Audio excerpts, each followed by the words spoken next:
Hey all, Chris here with part 3 of my Santone Swim Jig trailer tub test. For all the Santone jigs used today will be 3/16 ounce, and trying out something new thanks to an idea I got from someone on Bass Resource about hooking up the baits with a Hitch-Hiker trailer on the back of the hook to give them a little bit different motion.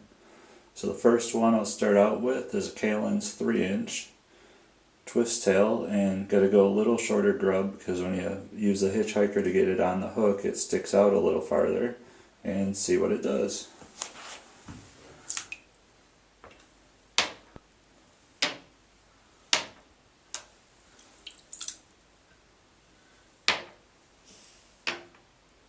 It does actually fall quite a bit different. You got good action with the tail.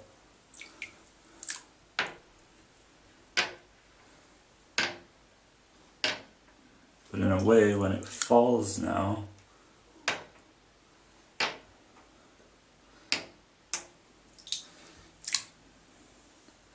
the bait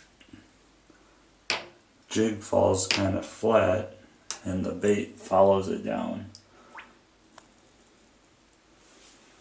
Now, next we'll try, we got a Zoma short swimming Fluke here.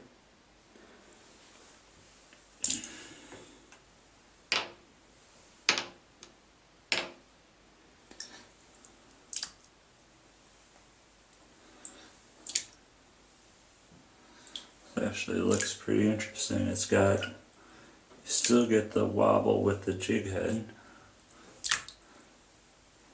Maybe not as pronounced as before.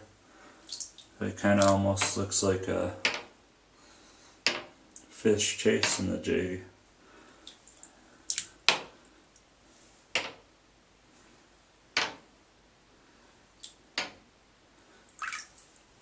And you might get some fish kind of bouncing along the bottom, kind of like the jig would be a dying fish and the Fluke would be kind of the fish chasing after it. Now we'll go with the double tail rigged horizontally. Got it screwed on the Hitch-Hiker so that it's more of a horizontal presentation.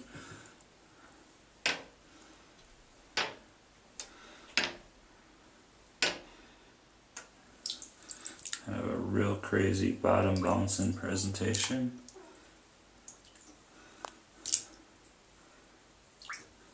Actually swims a little better in the water.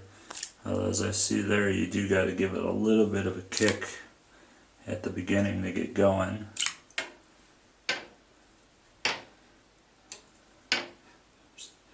And the drop, you just get kind of a crazy action, although I don't know if I caught it on the video, it did kind of, if you let it sit too long, it does run the risk of snagging up on itself, but not too bad. But yeah, with the double tail, it looks like you gotta give them at least a little pop to start them, and then you can reel them a little slower just to get the twin tails stick together a little bit. Yep. Now here we got the Zoma creepy crawler, and this is rigged more vertically just to get that bait fish profile.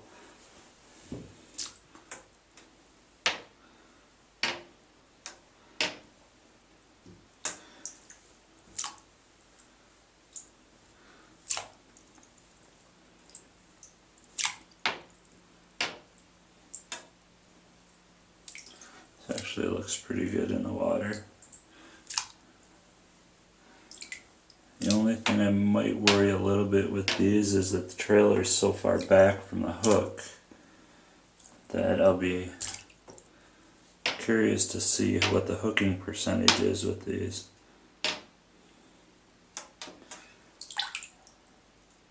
Whether it's you get a good hooking percentage or whether you get a fish grabbing the tail too much and getting nowhere near the hook.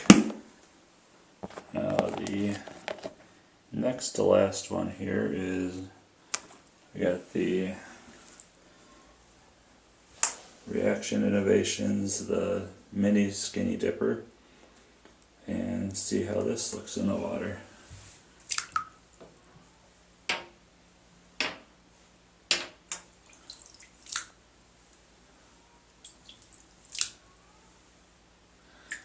You still seem to get the action of the jig. Probably again not as pronounced as when you have the bait actually attached to it, but let's see. Yeah, jig kind of falls flat and the bait just goes however the heck it wants. Again, this might actually be a good presentation to kill it when you're reeling it in and kind of look like you got a bait fish or a small fish attacking another fish and make an easy unassuming meal for a bass or some other kind of game fish.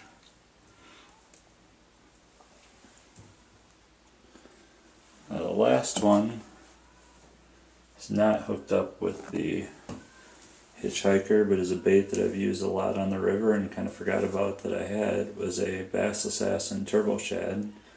Just see how this goes.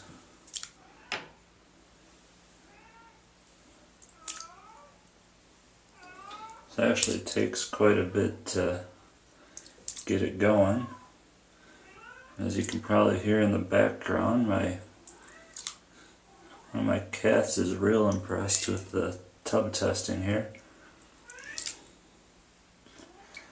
Yeah, I'm not sure if this is a case where the skirt is interfering with the action of the tail, but it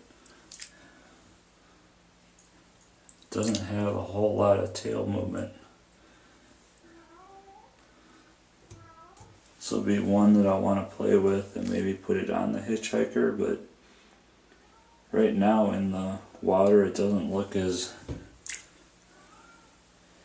good as the other swim baits. Could be that the plastic in the tail is a little stiffer and it's got to be pulled a little faster.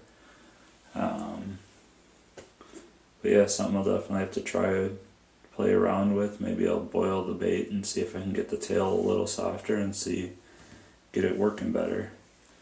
But yeah, just to take a look at the Hitch-Hiker Rig. See if I can get it. You just take the bait and you thread it on the Hitch-Hiker, and then just slip the Hitch-Hiker over the hook. Once I get it on, I just slide it over and can't get past the barb, so it can't come off.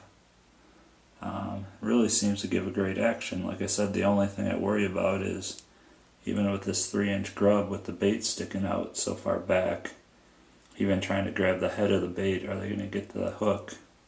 So it'll definitely be something fun to play with this summer, or this coming up this next spring. And now that we got snow on the ground, this is about all I can do is think about fishing.